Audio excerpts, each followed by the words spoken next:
کی امنگیں پوری کر دوں، میں نے تو چاہا اس کی دعاؤں کو مستجاب کر دوں، لیکن یہ چاہتا نہیں تو فرشتوں کسی اور بندے کو دے۔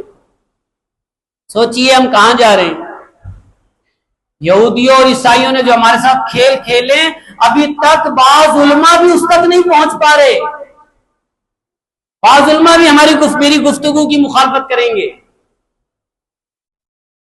تباہی ہے تباہی، یہ ہمیں پوزیٹو پہلو دکھاتے ہیں، پوزیٹو بھی تو ہے نا، وہ اچھے کاموں کے لیے بھی تو ہے نا، موبائل اچھے کاموں کے لیے بھی ہے۔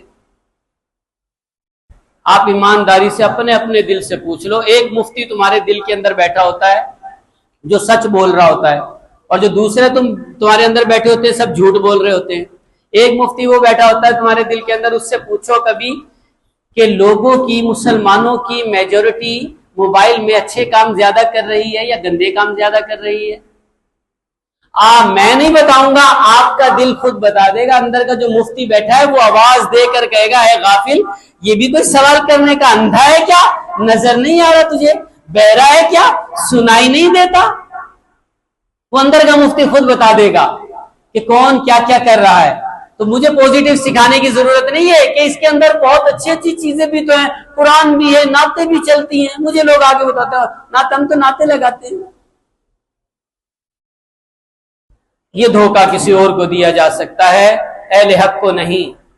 اہل حق کو قرآن فرماتا ہے اللہ تعالیٰ نے ان کو عقل اور شعور دیا ہے، ان کو دانش مندی عطا کی ہے، ان کو عنایت عطا کی ہے، ان کو خرد برد دیا ہے اللہ تعالیٰ نے، ان کو سمجھ بوجھ دی ہے، کیا صحیح ہے کیا غلط ہے، ان کو پہچان ہے۔